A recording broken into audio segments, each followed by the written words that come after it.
M ಪ್ರವ್ರಜಂತಮನುಪೇತಮಪೇತಕೃತ್ಯಂ ದ್ವೈಪಾಯನೋ ವಿರಹಕಾತರ ಆಜುಹಾವ ಪುತ್ರಾಯಿತಿ ತನ್ಮಯತಯಾ ತರವೋಪಿ ನೇದುಃ ತಂ ಸರ್ವಭೂತಹೃದಯಂ ಮುನಿಮಾನತೋಸ್ಮಿ ಯಸ್ಯಾನುಭಾವಮಖಿಲಶ್ರುತಿಸಾರಮೇಕಂ ಅಧ್ಯಾತ್ಮದೀಪಮತಿತಿತೀಶತಾಂ ತಮುಂಧಂ ಸಂಸಾರಿಣಾಂ ಕರುಣಯಾಃ ಪುರಾಣಗುಹ್ಯಂ ತಂ ವ್ಯಾಸಸೂನುಮುಪಯಾಮಿ ಗುರುಂ ಮುನೀನಾಂ.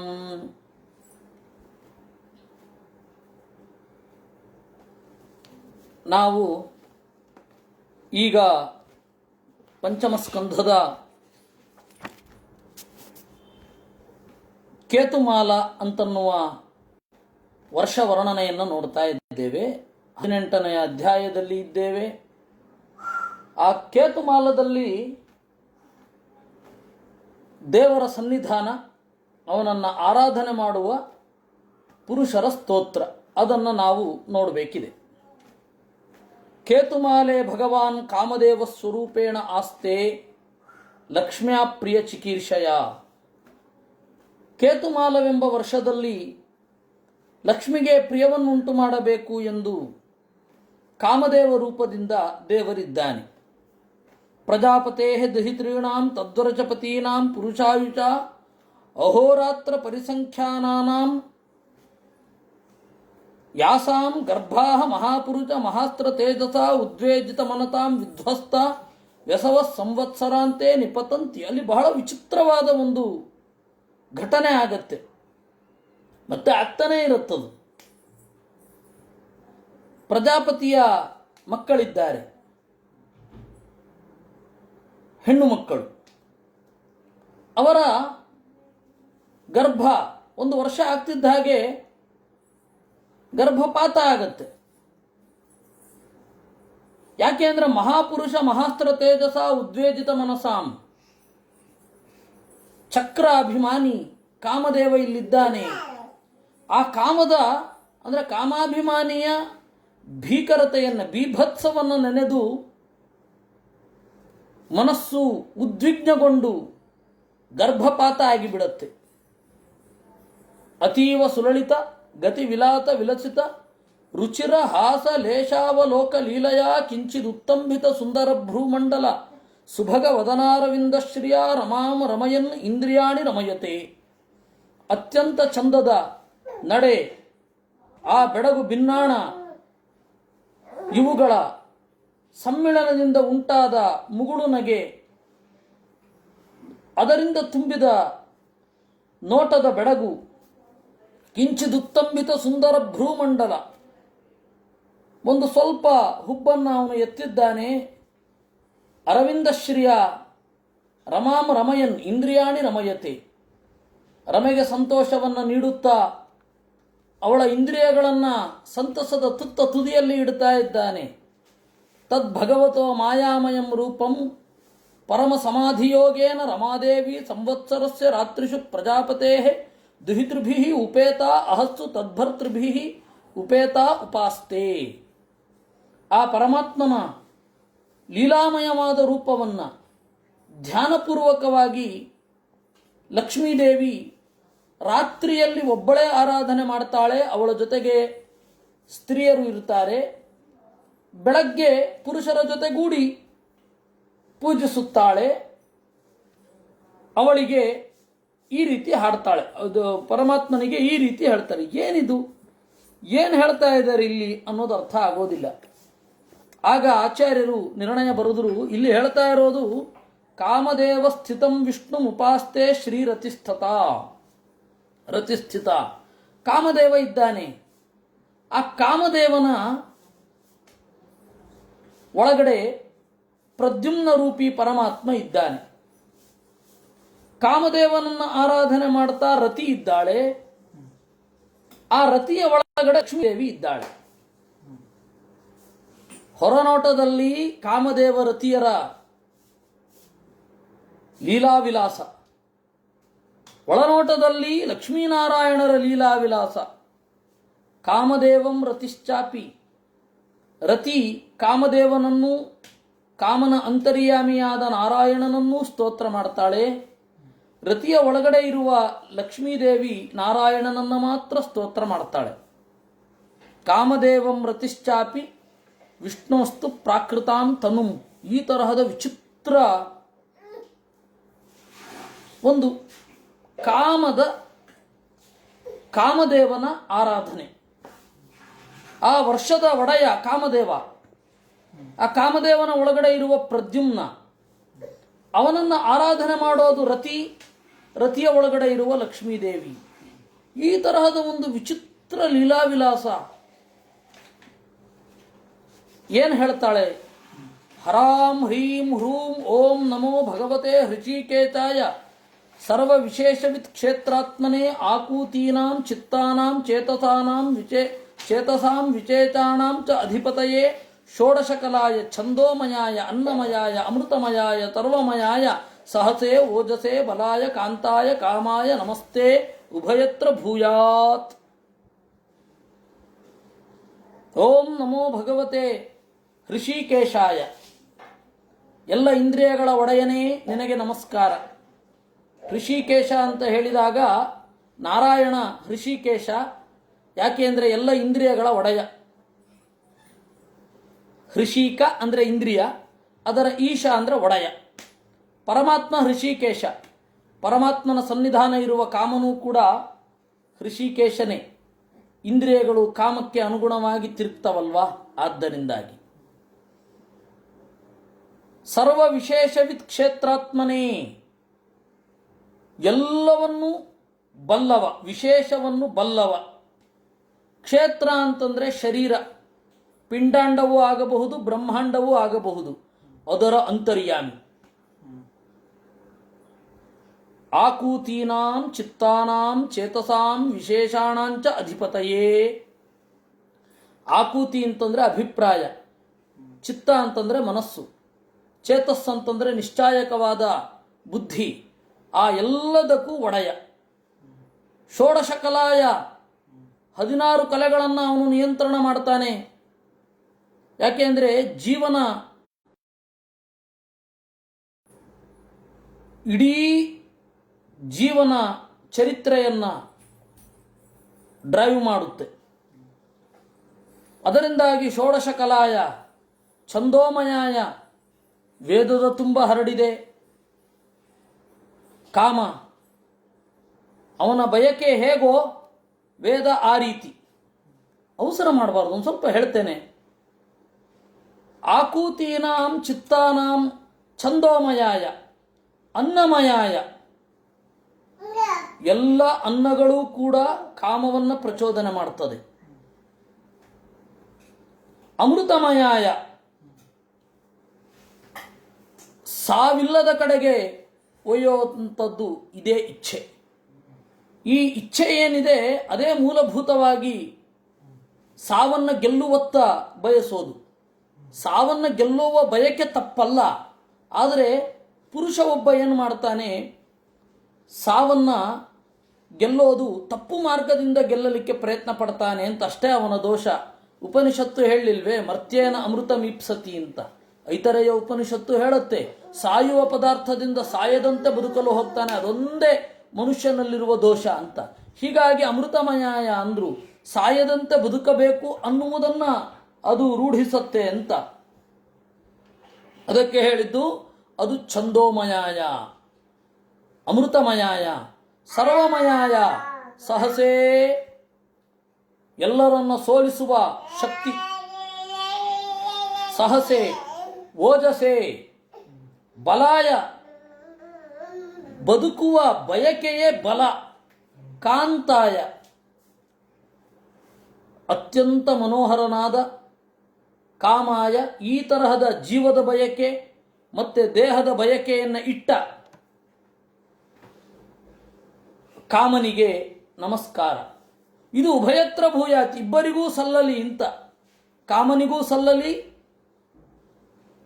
ಕಾಮನ ಅಂತರ್ಯಾಮಿಯಾದ ಪ್ರದ್ಯುಮ್ನನಿಗೂ ಸಲ್ಲಲಿ.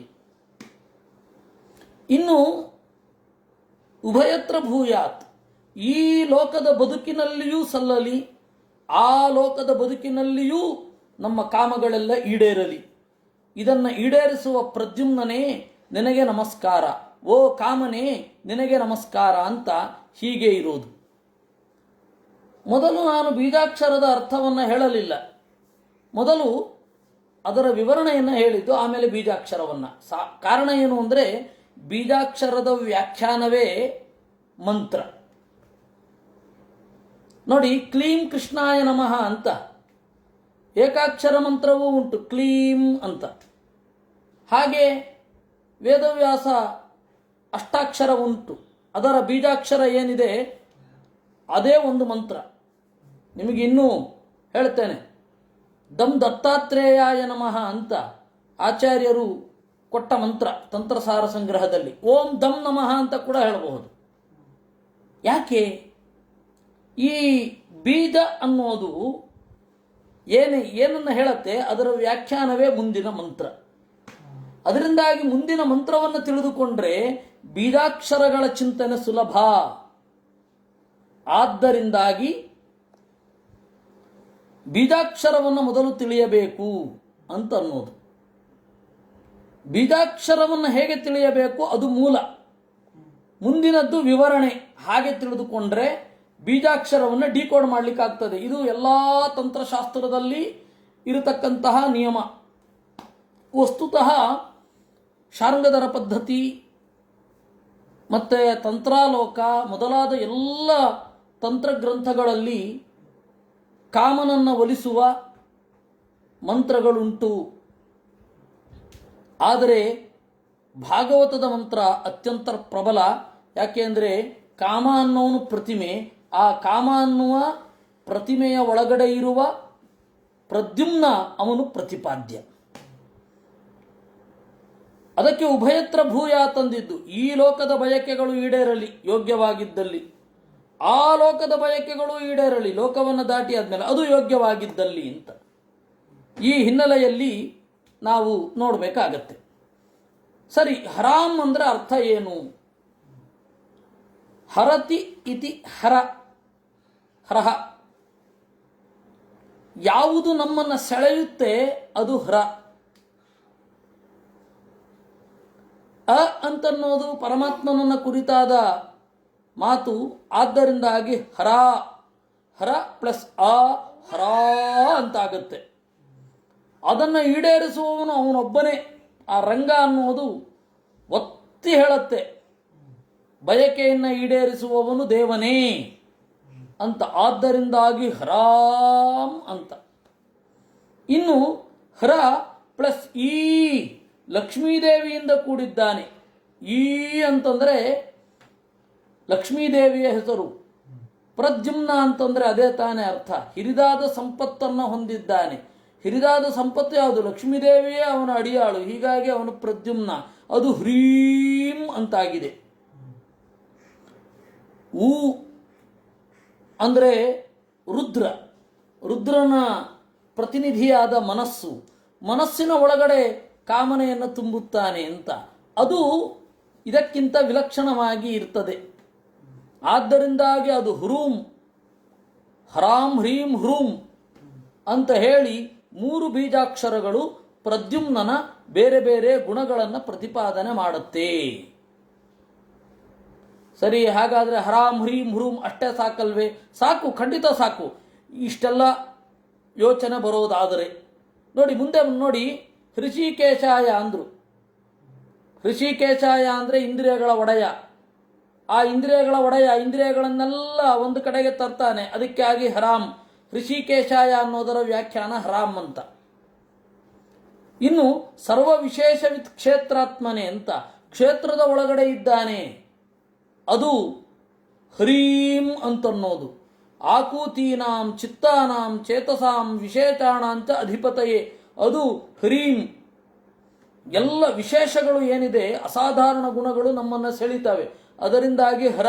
ಅದಕ್ಕೆ ಈಶ ಹ್ರೀ, ಹೀಗಾಗಿ ಹ್ರೀಂ ಅಂತ ಅಲ್ಲಿಯೇ ಉಂಟು. ಇನ್ನು ಛಂದೋಮಯಾಯ ಅನ್ನಮಯಾಯ ಅಮೃತಮಯಾಯ ತರ್ವಮಯಾಯ, ಇದರ ಎಲ್ಲದರ ಸಾರ. ಹ್ರೂಂ ಅಂತನ್ನುವಂಥದ್ದು. ಹೀಗಾಗಿ ಈ 3 ಬೀಜಾಕ್ಷರಗಳನ್ನು ಹೇಳೋದರಿಂದ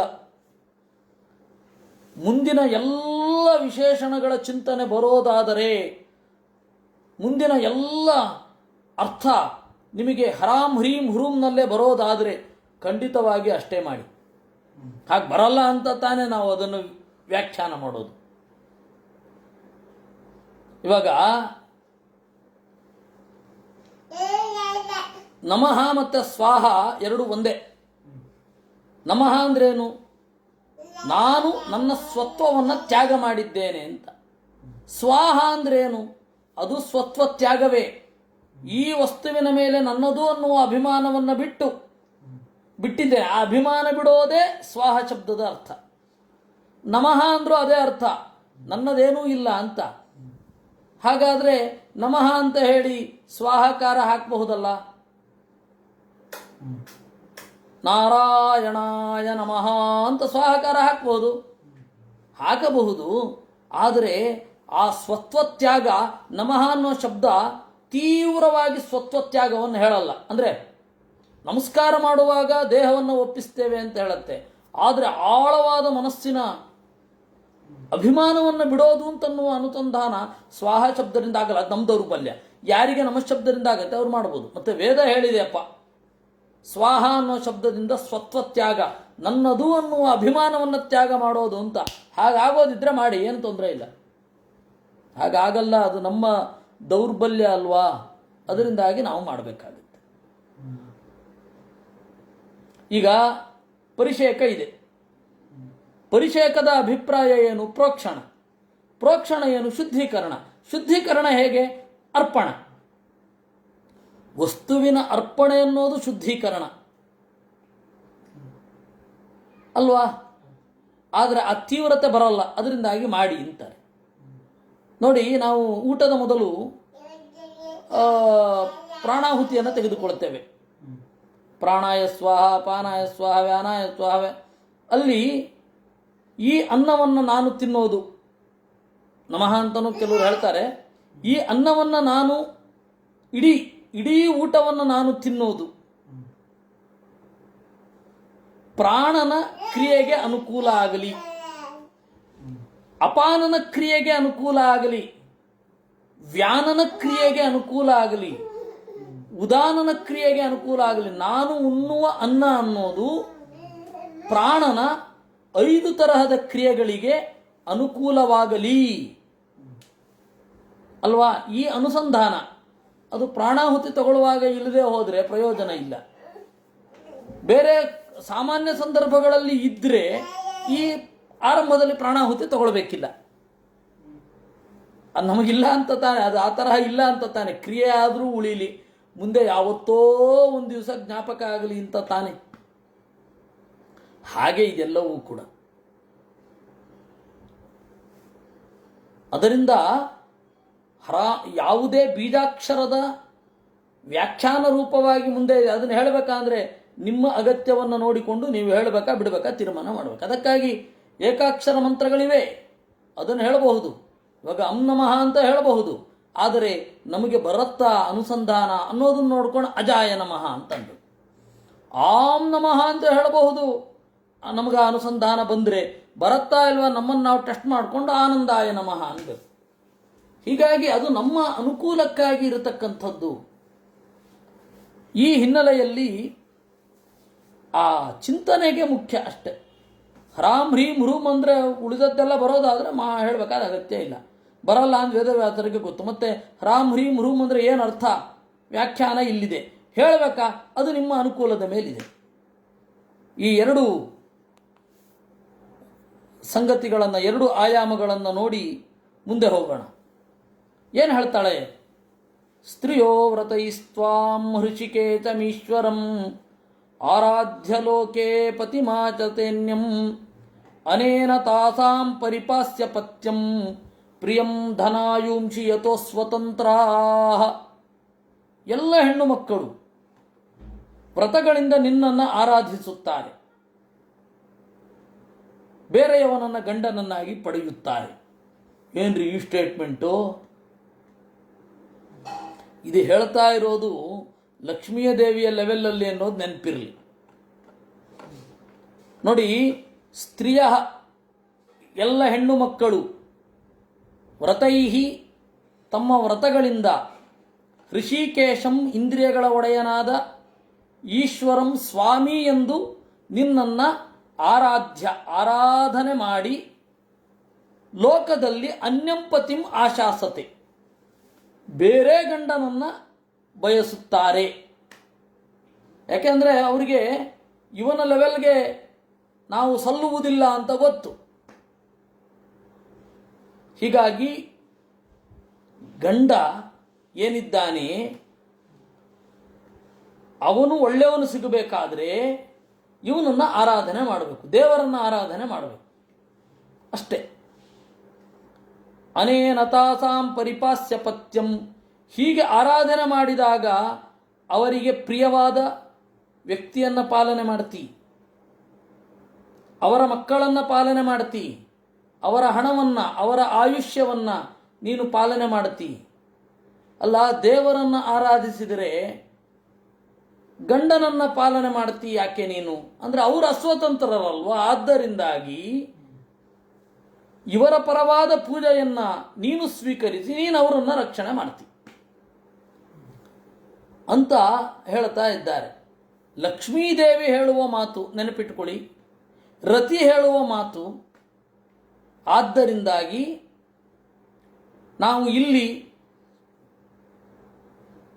ಎಲ್ಲ ಮತ್ತೆ ಆ ಕಾಂಟೆಕ್ಸ್ಟ್ ನೋಡಿ, ಕಾಮದೇವ ಅಲ್ಲಿದ್ದಾನೆ, ಎಲ್ಲ ಸ್ತ್ರೀಯರನ್ನ ಒಡಗೂಡಿಕೊಂಡು ಬಂದು ಹೇಳ್ತಾ ಇದ್ದಾಳೆ. ಇದು ಎಲ್ಲ ಲೋಕದಲ್ಲಿ ಅನ್ವಯ ಅಲ್ಲ. ಭೂಲೋಕದಲ್ಲಿ ದೇವರನ್ನೇ ಪತಿ ಅಂತ ಅಂದುಕೊಳ್ಳಬೇಕು ಅಂತ ಹೇಳ್ತಾ ಇಲ್ಲ. ಆ ವರ್ಷಕ್ಕೆ ಸೀಮಿತವಾದ ಉಪಾಸನೆ ಇದು. ಹಾಗೂ ಉಪಾಸನೆ ಮಾಡೋ ಜನ ಇದ್ದಾರೆ. ಇಲ್ಲಿ ಹಾಗೆ ಉಪಾಸನೆ ಮಾಡಬೇಕು ಅಂತ ಹೇಳ್ತಾ ಇಲ್ಲ. ನನ್ನ ಗಂಡ ದೇವರು ಅಂತ ಉಪಾಸನೆ ಮಾಡಲಿಕ್ಕಿಲ್ಲ. ಮತ್ತೆ ಪುರಂದರದಾಸರು ಬರೆದಿದ್ದಾರೆ, ಇದೇ ಸಮಯರಂಗ ಬಾರೆಲೋ ಅತ್ತೆ ಲಕ್ಷ ಬತ್ತಿ ಬಿಟ್ಟೇಳೋ ಎಲ್ಲ ಉಂಟಲ್ಲ, ಎಲ್ಲ ಏನದು ಅಂತ ಪ್ರಶ್ನೆ. ಅದು ಭಾಗವತದ ಯಾವುದೋ ಒಂದು ಶ್ಲೋಕದ ವ್ಯಾಖ್ಯಾನವೇ ವಿನಃ, ಗೋಪಿಕಾ ವಿರಹದ ಅನುಕರಣೆಯೇ ವಿನಃ ಅದನ್ನು ನೀವು ಉಪಾಸನೆ ರೀತಿ ಅಂತ ತೆಗೆದುಕೊಳ್ಳಬೇಕಾಗಿಲ್ಲ. ನೋಡಿ, ಇಲ್ಲಿ ಒಂದು ಗಮನಿಸಬೇಕು ನೀವು. ಅನೇನ ತಾಸಾಂ ಪರಿಪಾಸಿ ಅಪತ್ಯಂ, ಅವರ ಮಕ್ಕಳನ್ನು ರಕ್ಷಣೆ ಮಾಡ್ತಿಂತುಂಟು. ಹಿಂದೆ ಏನು ಹೇಳಿದ್ರು? ವಿಧ್ವಸ್ತ ವ್ಯಸವಃ ಸಂವತ್ಸರಾಂತೆ ನಿಪತಂತಿ.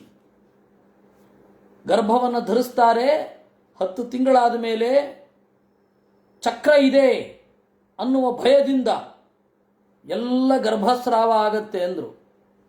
ಅಂದರೆ ಅದರ ಮಾತನ್ನು ಅರ್ಥ ಮಾಡ್ಕೊಳ್ಬೇಕು. ಪ್ರಿಯವಾಗಿರುವ ಅಪತ್ಯವನ್ನು ನೀನು ರಕ್ಷಿಸ್ತಿ, ಪ್ರಿಯ ಅಲ್ಲದೆ ಇರೋದನ್ನು ರಕ್ಷಿಸುವಲ್ಲ. ಕಾಮದೇವನ ಆರಾಧನೆಯಲ್ಲಿ ಮುಳುಗಿ ಅವರು ಗರ್ಭವನ್ನು ಧರಿಸ್ತಾರೆ, ಆದರೆ ಅದರ ರಕ್ಷಣೆ ಬಗ್ಗೆ ದೇವರಲ್ಲಿ ಮೊರೆ ಇಡುವಲ್ಲ ಅಂತಾಯ್ತು.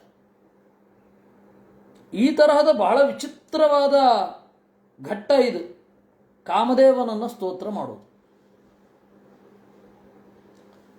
ಸ ವೈ ಪತಿ ಸ್ಯಾದ ಕುತೋ ಭಯ ಸ್ವಯಂ ಸಮಂತ ತಪ್ಪಾತಿ ಭಯಾತುರಂ ಜನಂ ಸ ಏಕ ಏವೇತರಥಾಮಿತೋ ಭಜನ್ ನೈವಾತ್ಮಲಾಭಾತ್ ಅಧಿಮನ್ಯತೆ ಪರಂ.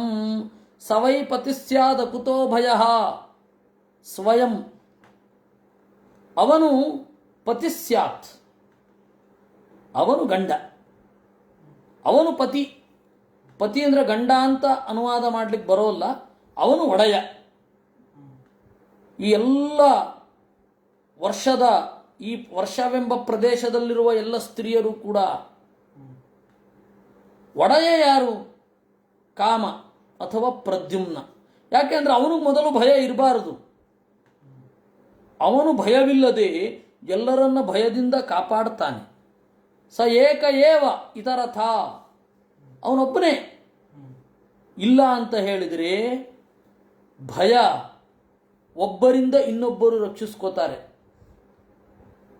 ಗಂಡ ಹೆಂಡತಿಯ ಪಾಲಿಗಿರ್ತಾನೆ ಅನ್ನೋದು ಹೆಂಡತಿಗೆ ಧೈರ್ಯ, ಹೆಂಡತಿಗೆ ಗಂಡ ನನ್ನ ಪಾಲಿಗಿದ್ದಾನೆ ಅಂತನ್ನೋದರ ಧೈರ್ಯ. ಈ ಹಿನ್ನೆಲೆಯಲ್ಲಿ ನೋಡಿದ್ರೆ ನಿಜವಾದ ಒಡೆಯ ಯಾರು? ದೇವರು. ಗಂಡ ಮತ್ತು ಒಡೆಯ ಎರಡು ಒಂದೇ ಪದ ಅಲ್ಲ.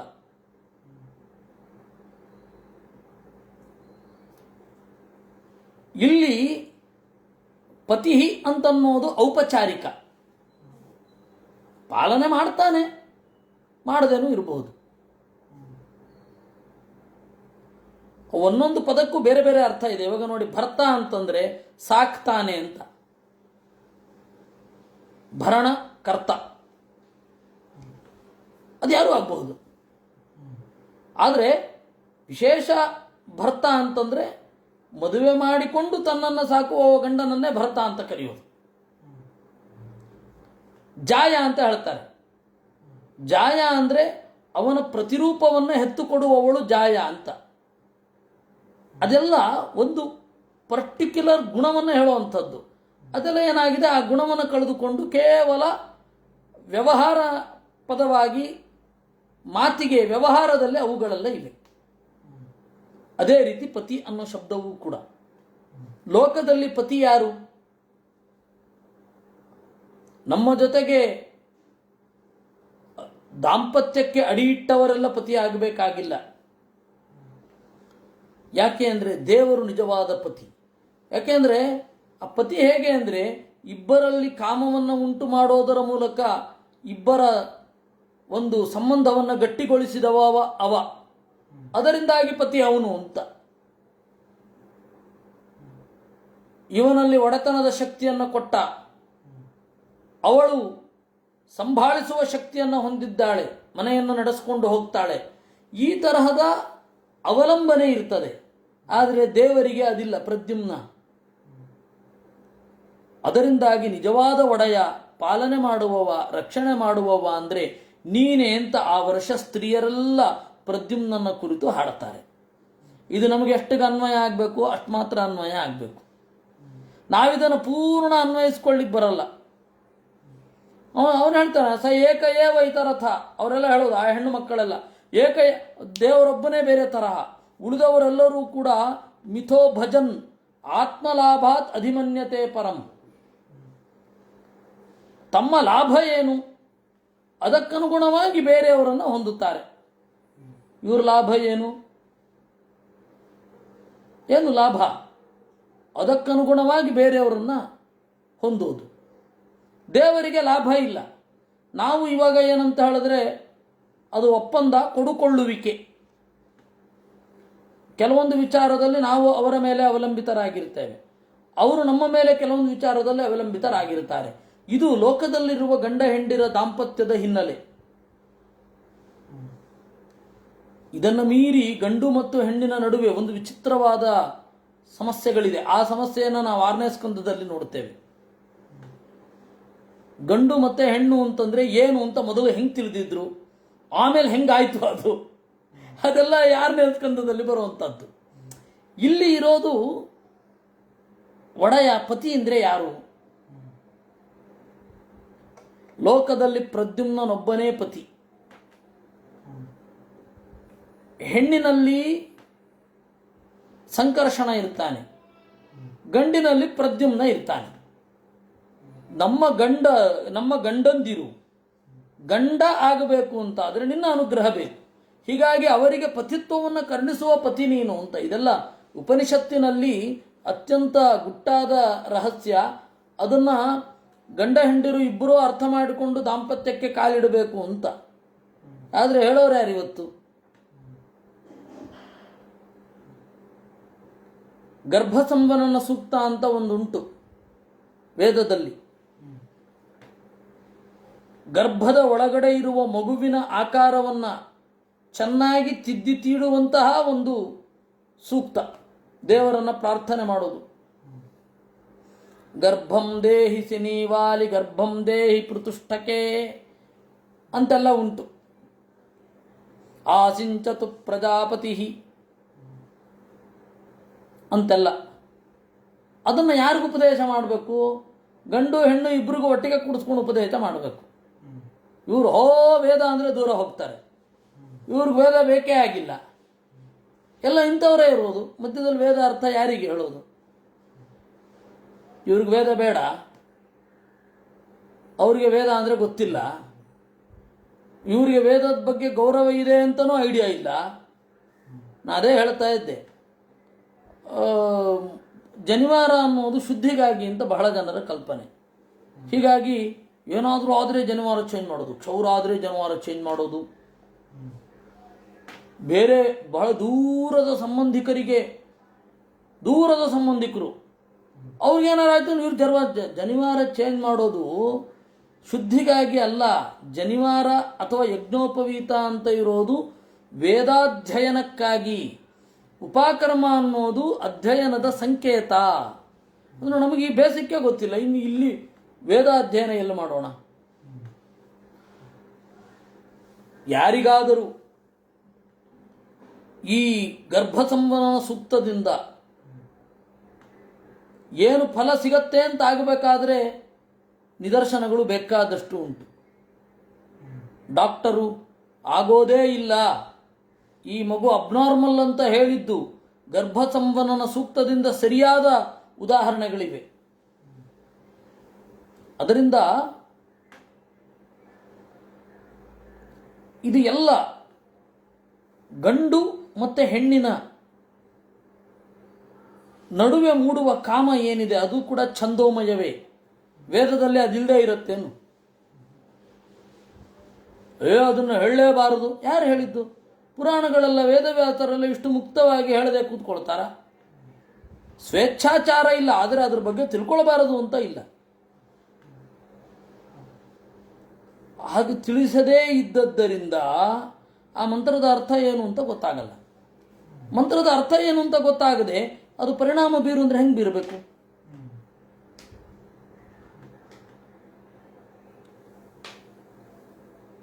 ಒಬ್ಬ ಹುಡುಗ, ನನಗಿಂತ ಚಿಕ್ಕವಾದ್ದರಿಂದಾಗಿ ಹುಡುಗ ಅಂತ ಹೇಳೋದು, ಅವನು ಬಹಳ ಚಳಿ ಪ್ರದೇಶದಲ್ಲಿ ಇದ್ದ.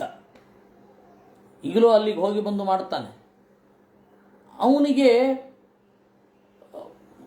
ಅವನ ಹೆಂಡತಿಗೆ ಗರ್ಭ ಕಟ್ಟೋದು, ಸ್ರಾವ ಆಗೋದು, ಗರ್ಭ ಕಟ್ಟೋದು, ಸ್ರಾವ ಆಗೋದು ಸುಮಾರು 10-15 ಸರ್ತಿ ಆಗೋಯ್ತು. 10-15 ಸರ್ತಿ ಗರ್ಭ ಸಂವಹನ ಸೂಕ್ತದಿಂದ ಸರಿಯಾಯಿತು. ಅದೆಲ್ಲ ಇರೋದು ನಮಗಾಗಿ ಅಲ್ವಾ? ಈ ಜೀವನವನ್ನು ಪ್ರೇರಿಸೋದು ಇದೆ ವೇದವೇ, ಆ ಜೀವನವನ್ನು ಸರಿ ಮಾಡೋದು ಇದೆ ವೇದ. ಎಲ್ಲವೂ ವೇದವೇ. ಅದಕ್ಕೆ ಉಭಯತ್ರ ಭೂಯಾತ್ ಅಂತ ಕಾಮಕ್ಕೆ ಹೇಳಿದ್ದು. ಎರಡೂ ಕಡೆ ಸರಿಯಾದ ಕಾಮ ಇರಲಿ ಅಂತ. ಈ ಹಿನ್ನೆಲೆಯಲ್ಲಿ ಗಂಡ ಅಂತ ಹೇಳಿದ್ರೆ ಏನು? ಪತಿತ್ವವನ್ನು ಹೊಂದೋದು ಯಾವುದರಿಂದ?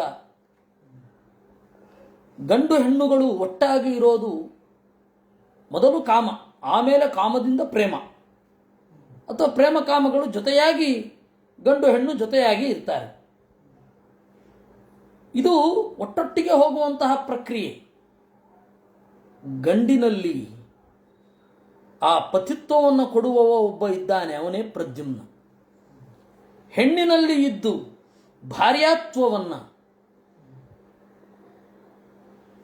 ಜಾಯಾತ್ವವನ್ನು, ಸಂಸ್ಕೃತ ಭೂಯಿಷ್ಠ ಶಬ್ದ ಆಯಿತು, ಆದರೆ ಅನಿವಾರ್ಯ ಅದು. ಹೆಣ್ಣಿನಲ್ಲಿ ಹೆಣ್ತನವನ್ನು ಕೊಡುವವ ಒಬ್ಬ ಇದ್ದಾನೆ, ಅವನು ತಂಕರ್ಷಣ. ಅವರಿಬ್ಬರ ಜೋಡಿ ಏನಿದೆ ಈ ಜಗತ್ತಿನ ಬಂಧನವನ್ನು ಮಾಡಿದೆ. ಮಾತಾ ಪೂರ್ವರೂಪಂ ಪಿತೋತ್ತರ ರೂಪಂ ಪ್ರಜನನಂ ಸಂಧಾನಂ ಪ್ರಜಾಸಂಧಿ ಅಂತ ಹೇಳಿ ಅದನ್ನು ತೈತರಿಯ ಉಪನಿಷತ್ತು ಬಿಡಿಸಿದ್ದು. ಈ ಬಹಳ ದೊಡ್ಡ ಚಿಂತನೆ ಇದೆ ಇದರಲ್ಲಿ.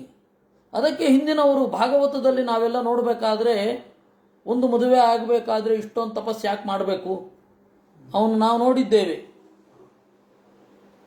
ಒಳ್ಳೆ ಹೆಂಡತಿ ಸಿಗಲಿ ಅಂತ ಹೇಳಿ ಅವನು ತಪಸ್ಸು ಮಾಡಿದ ಕರ್ದಮ. ಯಾಕೆ ಅಂದರೆ ಈ ಮಟ್ಟದ ಎತ್ತರಕ್ಕೆ ಏರಬೇಕಿದೆ ಆ ಕಾರಣದಿಂದ. ಆ ತರಹದ್ದನ್ನೆಲ್ಲ ಸಾಧನೆ ಮಾಡಿ ವೇದಗಳಲ್ಲಿ ಹಬ್ಬಿರುವ, ಬಿಡುಗಡೆಯ ಬಯಕೆಯಲ್ಲಿ ಹಬ್ಬಿರುವ ಈ ಪ್ರದ್ಯುಮ್ನ ತತ್ವವನ್ನು ನಾವು ನಮಸ್ಕಾರ ಮಾಡ್ತೇವೆ ಅಂತ ಅವರು ಹೇಳ್ತಾರೆ. ನಮಗೆ ಈ ಕಾಮ ತತ್ವವೇ ಗೊತ್ತಿಲ್ಲ. ಇದು ನಿಜವಾದ ಕಾಮಶಾಸ್ತ್ರ,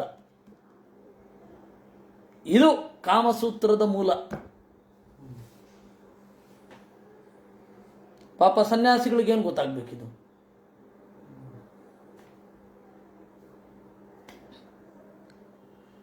ಯಸ್ತಸ್ಯತೆ ಪಾದತರೋರುಹರ್ಹಣಂ ನಿಕಾಮಯೇತ್ಸೋಖಿಲ ಕಾಮಲಂಪಟಃ ತದೇವ ಚಾಭೀಪ್ಸಿತಮೀಪ್ಸಿತಾರ್ಚಿತಂ ಯದ್ಭಗ್ನಯಾಂಚೋ ಭಗವನ್ ಪ್ರತಪ್ಯತೆ.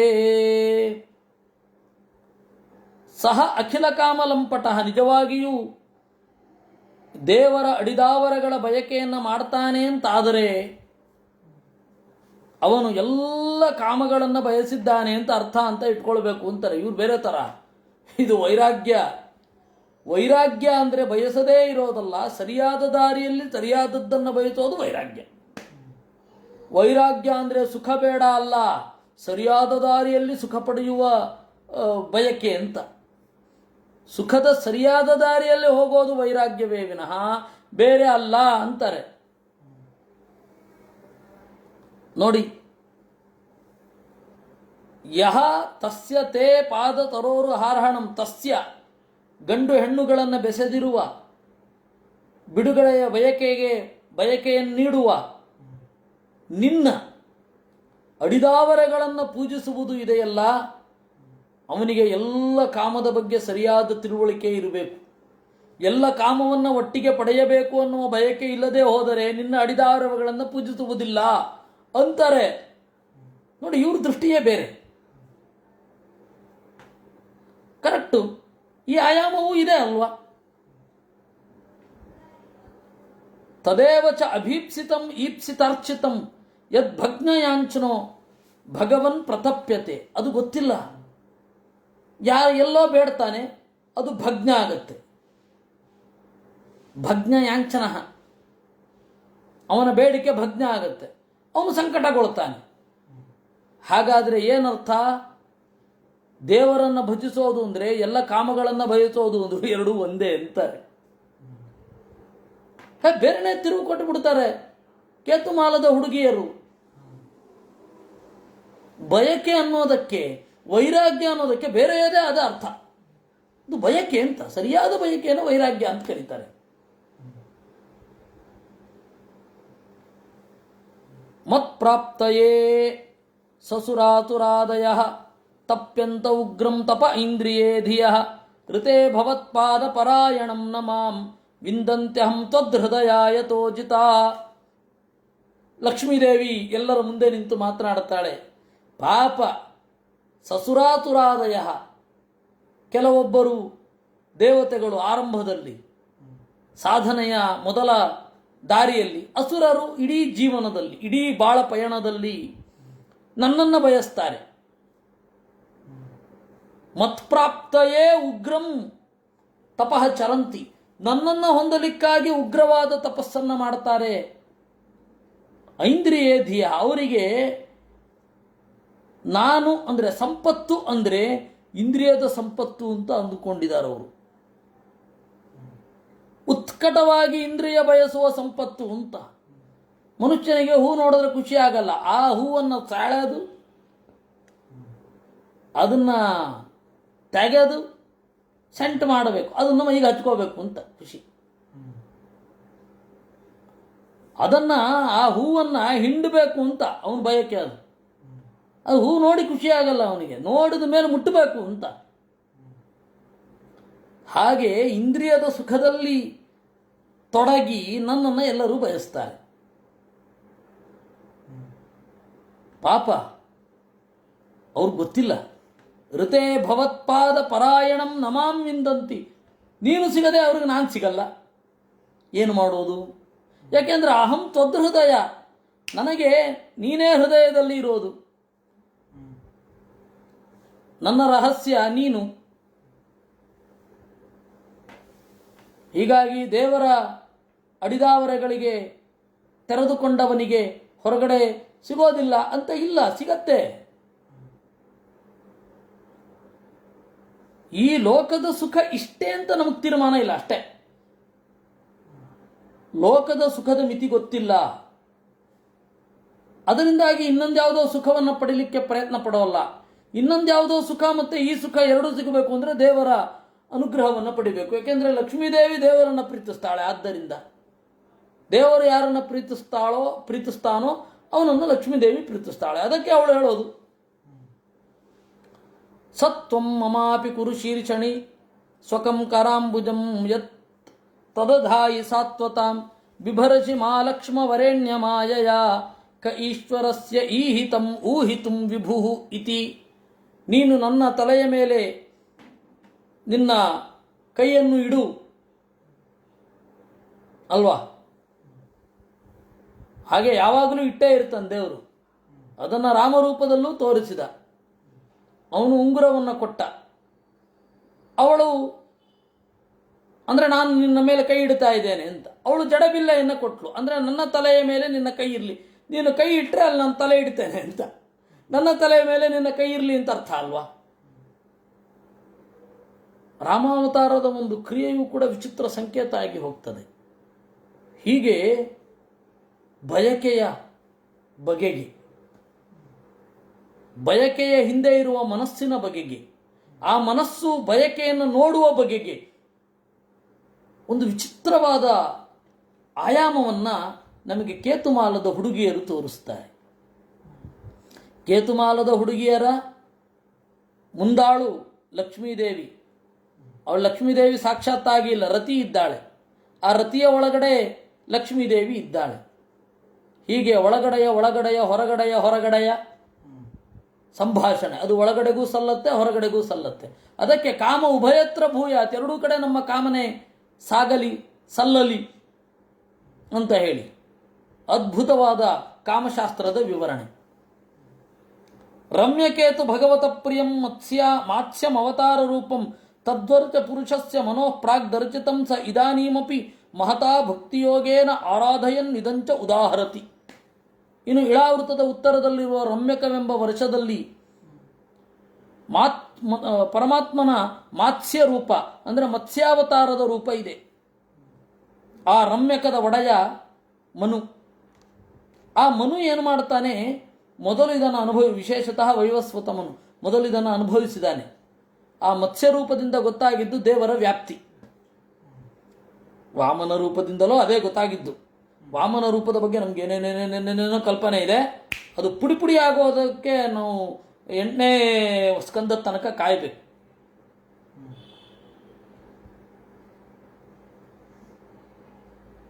ಆ ಮತ್ಸ್ಯಾವತಾರದ ರೂಪವನ್ನ ಮನು ಮಹತಾ ಭಕ್ತಿಯೋಗದಿಂದ ಇವತ್ತಿಗೂ ಆರಾಧನೆ ಮಾಡ್ತಾ ರಮ್ಯಕದಲ್ಲಿ ಇದ್ದಾನೆ.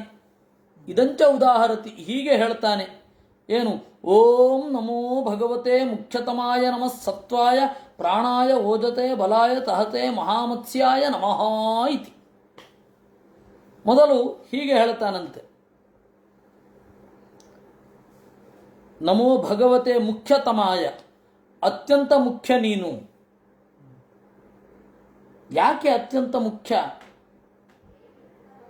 ವೇದವನ್ನು ತಂದು ಕೊಟ್ಟವ ಅಲ್ವಾ ಅವನು, ಮತ್ಸ್ಯರೂಪಿ ಪರಮಾತ್ಮ. ಮುಖ್ಯತಮಾಯ. ಸತ್ವಾಯ, ಅಯ್ಯೋ ದೇವರು ಹೀನಯೋನಿಯಲ್ಲಿ ಬಂದಿದ್ದಾನೆ, ಜ್ಞಾನ ಇದೆಯೋ ಇಲ್ವೋ ಅನ್ಬೇಡ್ರೋ. ಸತ್ವಾಯ, ಬಲಜ್ಞಾನ ಸಮಾಹಾರ ಅವನು. ಪ್ರಾಣಾಯ, ಅದ್ಭುತವಾದ ಕ್ರಿಯೆ. ಯಾರ ಕ್ರಿಯೆಯೂ ಇಲ್ಲದಾಗ ನಿನ್ನ ಕ್ರಿಯೆ ಇತ್ತು, ಪ್ರಕೃಷ್ಟ ಮಣತಿ, ಅದರಿಂದಾಗಿ ಪ್ರಾಣಾಯ. ಓಜಸೇ, ಯಾರೂ ನಿನ್ನನ್ನು ಸೋಲಿಸಲಿಕ್ಕೆ ಆಗೋದಿಲ್ಲ. ಬಲಾಯ, ಬಲವೇ ಮೈವೆತ್ತವ. ಸಹಸೆ, ಬೇರೊಬ್ಬರನ್ನು ಸೋಲಿಸಬಲ್ಲವ. ಮಹಾಮತ್ಸ್ಯ, ನಿನಗೆ ನಮಸ್ಕಾರ. ಇವನನ್ನು ಸ್ತೋತ್ರ ಮಾಡ್ತಾ ಇದ್ದಾರೆ. ಇಲ್ಲಿ ನಮಗೆ ಮತ್ಸ್ಯ ರೂಪಿ ಪರಮಾತ್ಮನ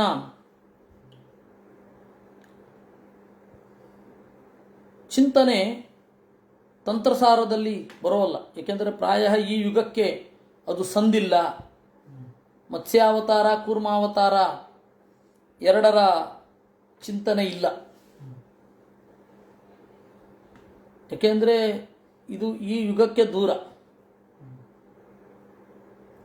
ಅತ್ಯಂತ ಅವಶ್ಯಕವಾದ ಮುಂದಿನ ಸಾಧನೆಗೆ ಸಾಗಬಹುದಾದ ಮಂತ್ರಗಳನ್ನು ಮಾತ್ರ ಆಚಾರ್ಯರು ನಾನು ಹೇಳ್ತೇನೆ ಅಂತ ಹೇಳ್ತಾರೆ.